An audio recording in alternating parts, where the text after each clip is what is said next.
Today, we're going to look at the causes of the American Revolution. By the early 1700s, France and England were fighting for control of the Ohio River Valley. Losing this area would hurt both sides economically and politically. Now here's the Ohio River, and this is the Ohio River Valley. Now when France and England were fighting over this, if either side lost it, it would hurt them economically, which means money-wise, and politically, which means power. France and England would go to war over this area. The colonies were worried how this would impact them, and some of the leaders felt they needed to protect themselves. Benjamin Franklin proposed the Albany Plan of Union. Under this plan, the colonies would cooperate with each other to defend themselves. Now here's a political cartoon drawn by Franklin entitled Join or Die, and the snake represents the colonies. And what Franklin's saying that is if the colonies remain separated, they will eventually die at the hands of the French. This plan was rejected by Parliament and the colonial legislatures. Both believed this plan would have a negative impact on their powers. Even so, this was the first attempt by the colonies to unite for a common purpose. Now, if you look at this political cartoon here, you see a French warship sailing towards the colonies. Here's Benjamin Franklin saying join or die, and you can see how the colonies are separated. In his mind, it was important that the colonies work together in order to help defeat the French. The French and Indian War ran from 1754 to 1763, with Britain winning. The British victory caused France to lose almost all of its land in North America. Now, if you look at this map, you see the one on the left, it says pre-war boundaries, 1754. The prefix pre means before. Here's the 13 British colonies. This is the disputed land in the Ohio River Valley. And this is land that's controlled by the French. And then here's the Spanish. Post-war boundaries, and the prefix post means after. All of this is British territory. And this is now Spanish territory.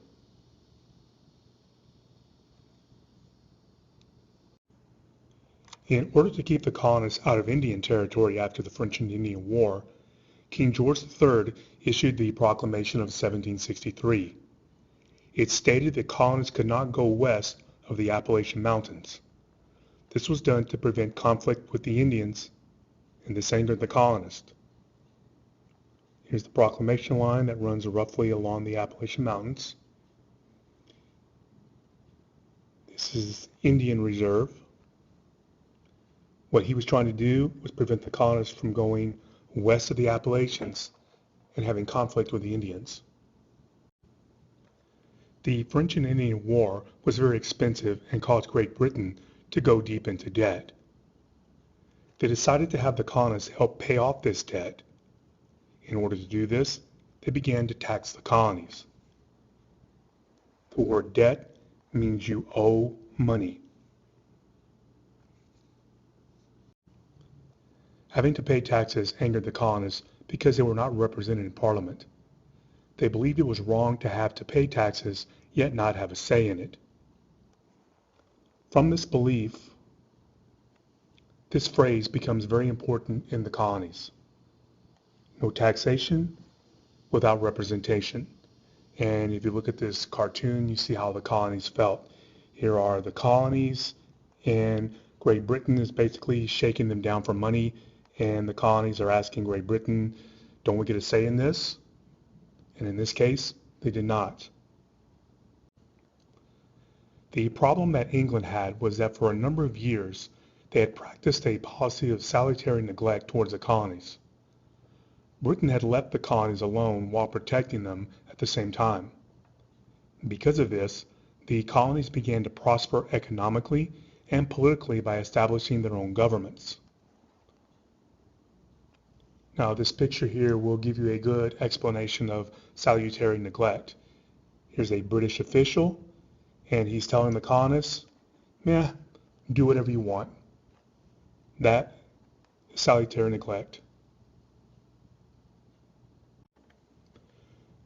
Then when England began to enforce its laws, it angered the colonists. They had grown used to not following these laws. Britain passed the Navigation Acts in 1660. These acts enforced mercantilism by forcing the colonies to trade only with England and not allowing them to trade with other countries. And if you remember the concept of mercantilism, the colonies would send raw materials to England. England would turn around and send manufactured goods back to the colonies, and that's the only way the colonies could buy and sell goods. The colonists chose not to follow these laws and began to smuggle products into the colonies. The term smuggle means to sneak products in, usually after dark, and that's what you see going on in this picture here.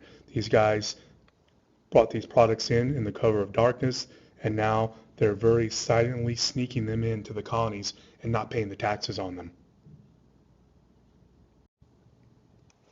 In 1764, the Sugar Act was passed. This act placed duties, which are taxes, on imported sugar and molasses, which is used to make the alcoholic beverage rum.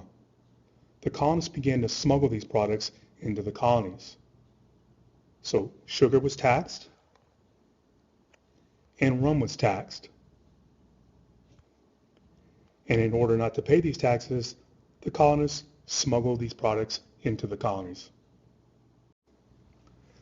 In 1765, the Stamp Act was passed. It required colonists to pay for an official stamp or seal on paper items.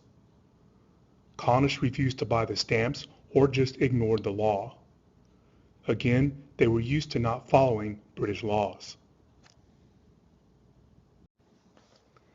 In response to the Stamp Act, the Stamp Act Congress was held in New York City in October of 1765.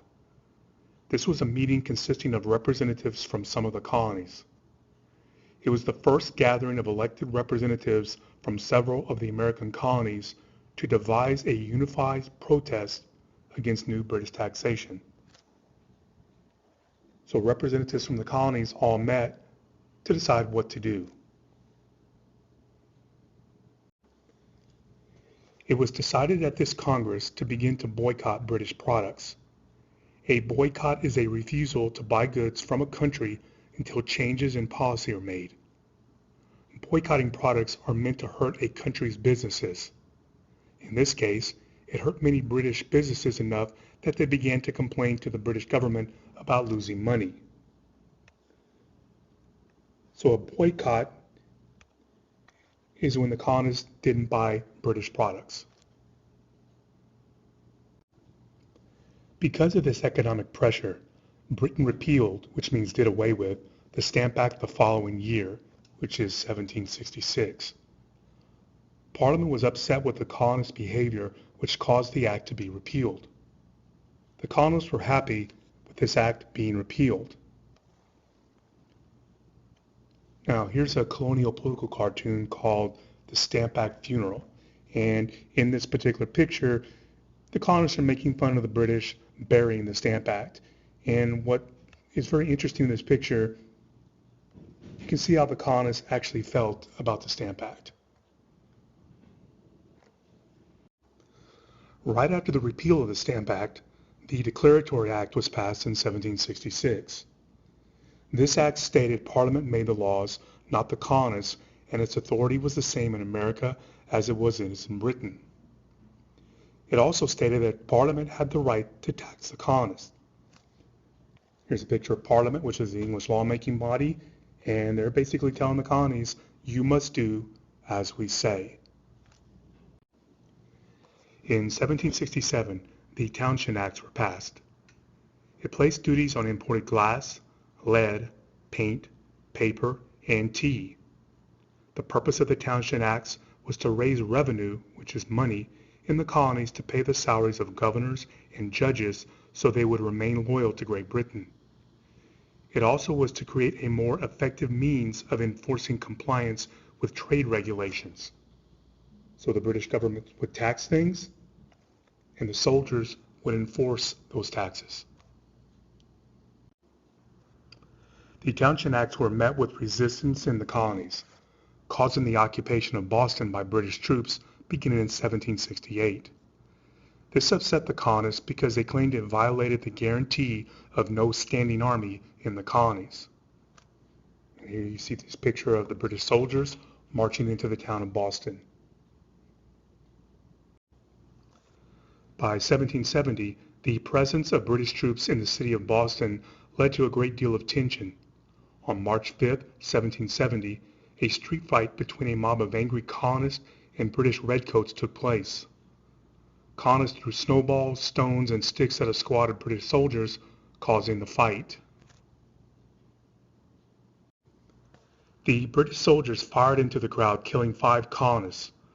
The first one killed was a black sailor named Crispus Attucks. Word spread quickly throughout the colonies. And even though the British government withdrew the soldiers from Boston, the damage was done. This was known as the Boston Massacre. And here's from a newspaper printed in Boston of coffins with the initials of the victims on the coffins. The Boston Massacre ended up being used as propaganda designed to stir up anger and hatred towards the British. Here's a picture of Paul Revere's engraving of the Boston Massacre. Shows the soldiers firing point blank into the crowd of colonists.